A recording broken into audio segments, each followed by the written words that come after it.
Hello and welcome to the 6th module of Dangerous Goods Awareness Program. In Module 2, we learnt that in case of any dangerous goods or other special loads, a special loads notification has to be filed with the pilot in command. This document is known as a NOTOC.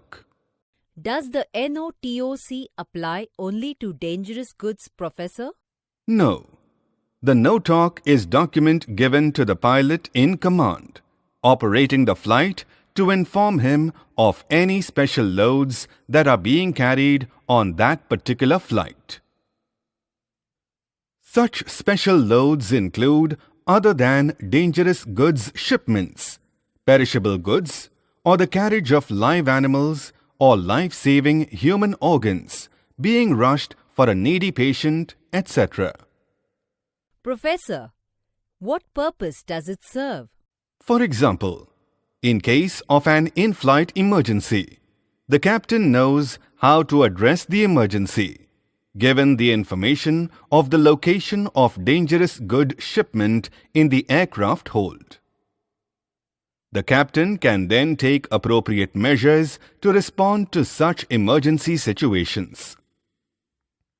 For that matter, also in case of a special shipment like perishables, life-saving human organs, or live animals on board, the captain is aware of urgency and action specific to each category of shipments in case the aircraft is involved in any in-flight technical emergencies. Shall we now see what a NOTOC looks like, Professor? Yes. As you see, this is what the NOTOC looks like. There are 3 clear sections on the NOTOC documents as you see. The first is a general information section which consists of the following: the loading station, the flight number, the date, the aircraft registration number, and the person responsible for preparing the NOTOC document. When you say person responsible for preparing the NOTOC document, could you elaborate, Professor? The staff responsible must have undergone the required dangerous goods training in case a dangerous goods shipment is being loaded. Normally, it would be the load controller or the cargo staff who completes the NOTOC document. Normally, it would be the load controller or the cargo staff who complete the NOTOC document. They must undergo the category-specific dangerous goods training program as part of their training requirements if they are required to handle dangerous goods shipments. There may be instances when company material, also known as COMAT, such as engineering materials comprising dangerous goods shipments, are being transported for the airline's use at an outstation. In such cases, the NOTOC could be completed by a personnel from engineering department if they have undergone the dangerous goods training. Professor, the Value Jet crash occurred because one of the COMAT shipments was incorrectly loaded, isn't it? Exactly. 1. Incorrect packaging or loading incorrectly. And secondly, not informing the flight crew could endanger the flight safety. It is the responsibility of the loading supervisor to ensure that any dangerous goods shipment is correctly loaded and compatibility with other shipments is maintained. Let's watch a clipping of the Value accident. Inside the boxes are 144 out-of-date oxygen generators loosely packed. A ramp agent places them around a large airplane tire. The pilots are unaware that they have a dangerous load on board. 30 minutes to go. As the plane taxis to the runway, the loose packing and unsecured cargo jolt one of the generators into action. It begins to heat up. 11 minutes to disaster.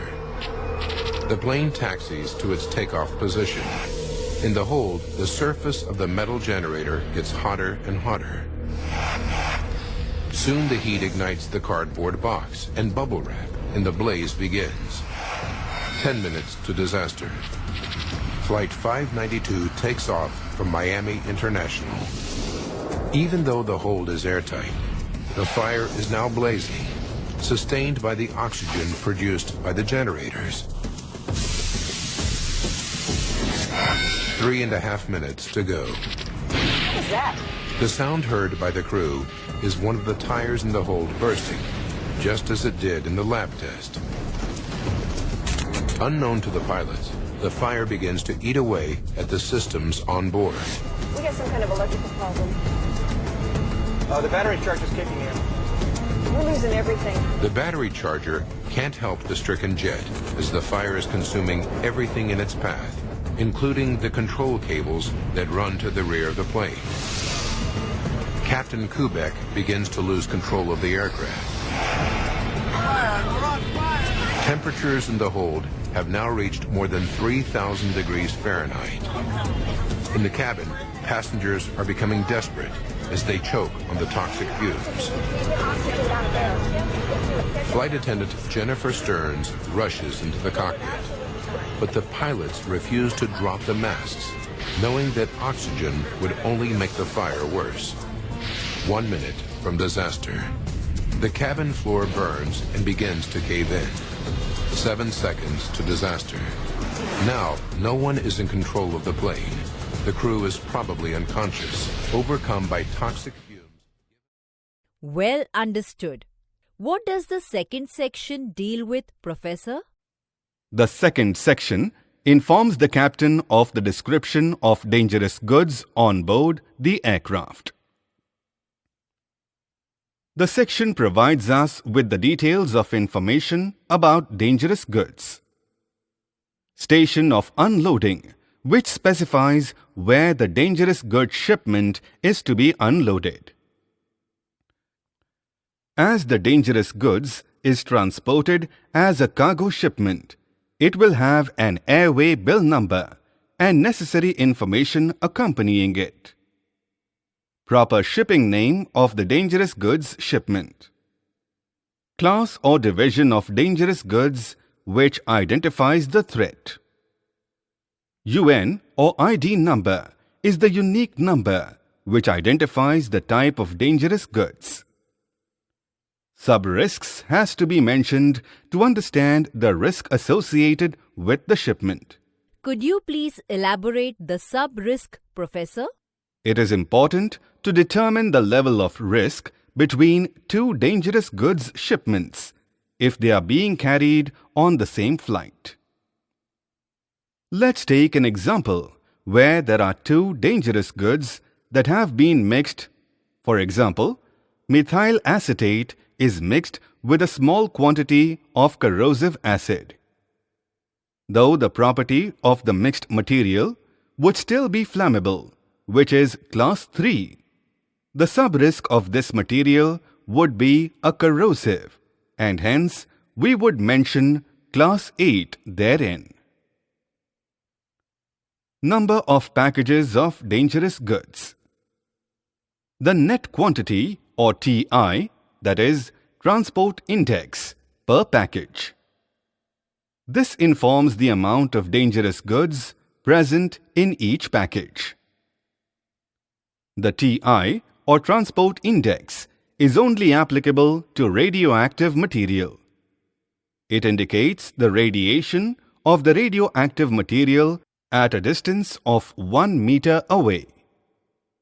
If it is a radioactive material, the category of radioactive material is mentioned, and the packaging group. Professor, compatibility of shipments needs to be ensured for other special shipments as well, just as we discussed in Module 2. Yes, As we discussed compatibility of shipments between DGR shipments, the loading supervisor also ensures the compatibility between all other special shipments are maintained as well. Suppose there is human remains on board, then the loading supervisor ensures that no perishables are loaded along with it. Or, for example, when you have a shipment of live animals, you do not load dry ice or any toxic substances or radioactive materials. Do we have to complete the NOTOC document for the shipment carried on cargo aircrafts as well, Professor? Yes, the same procedures apply. The label CAO signifies that it is mandatory to transport the special load or a dangerous goods shipment on a cargo freighter only. If the special load comprising dangerous goods has to be transported through the wide-body aircraft, then the ULD ID has to be indicated on the palletized shipments or the ULD containing DG. Just as the positions of special shipments are indicated in a passenger flight, likewise, the same procedure is adopted to indicate the location inside the cargo hold of a cargo freighter for the special goods that have been loaded. To identify the type of dangerous goods, an interline message procedure code is mentioned. These codes are usually available on the reverse of the NOTOC document for quick reference. What does the third section deal with, Professor? The third and final section informs the captain of any other category of special goods other than the dangerous goods category if on board. For purposes of this course, let us take an example of the NOTOC in case of live animal cargo being transported. This section reveals following information. Again, we have the name of the station where the special load has to be transported to. Airway bill number, which helps in identification of the cargo shipment. Contents and description, which identifies the contents of the special load. For example, if it is a live animal, such as a dog being transported, it would provide information such as the number of packages, which is one as shown in the example. Quantity. Here, the number of such shipment being carried is indicated. Supplementary information could include any additional information about the special load. In this example, the dog's breed may be indicated. Code. The respective code is mentioned. If a ULD has been used, then the ULD ID as well as the compartment or cargo hold position in which it is loaded is indicated. Does this complete the NOTOC, Professor? Coming back to the carriage of DG, earlier we spoke of in-flight emergencies and the crew responding to such emergencies. They must be having some guidance book in such an event. Isn't so, Professor? Yes. The emergency response guide indicates the drill code to be followed in case of any transportation incident.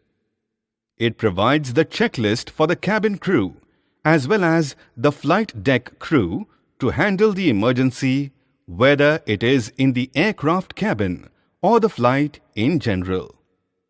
Now we understand the relevance of the NOTOC document. Any other procedures to be completed, Professor, thereafter? Finally, the NOTOC has to be signed by the loading supervisor to confirm that all special cargo, including dangerous goods shipments, have been loaded correctly. By doing so, the loading supervisor confirms that the dangerous goods have been inspected and that the packages and overpacks are free from damages and leaks. By countersigning the no-talk document, the captain of the aircraft confirms that he has clearly understood the locations, has received the correct information, and is aware of the special goods on board the flight. As you are aware, a final loading instruction report, in short, known as LIR for the flight, which provides information on the distribution of the shipments in different holds of the aircraft, is filed for every flight. The no-talk filed with the LIR document confirms that the special load and all other shipments have been correctly loaded in their respective positions. Professor, what would happen in case the aircraft with the DG shipment is transiting through another station and the next station also has a DG shipment to be loaded, or there is a crew change at the transit station? Remember, for multi-sector flights involving a crew change, each station issuing a no-talk shall prepare a separate no-talk for each station en route. On arrival at the next station, the ramp agent shall collect copies of no-talk from the incoming flight. The no-talk document submitted by the transit station will now be updated to include all joining special loads and presented by the loading supervisor to the captain undertaking the next sector flight. Changes with joining transit special loads must be properly indicated on the transit no-talk, taking care to ensure illustrating if the earlier loading positions have been altered. That completes all flight documentation procedures for cargo shipments on board the aircraft, along with rest of the necessary flight documents required to be provided to the crew before aircraft departure. Once the aircraft has departed, the load controller relays necessary departure messages to all destination stations and the operations control center of the airline. This message includes details of the special shipments on board. Especially, the load controller must relay the message to the operations control center of the airline if dangerous goods shipments are on board. Information on the other special goods shipments are advised to the commercial and cargo offices of the respective destination station. That completes the procedure for post-flight operational messages on the aircraft's departure. We have now clearly understood the importance of the NOTOC document and why and how it needs to be completed and filed. With this, we end the 6th and the final module on Dangerous Goods Awareness Program.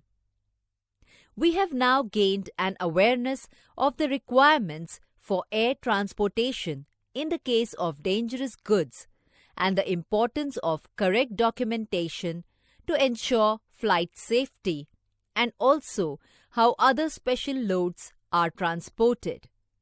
Thank you.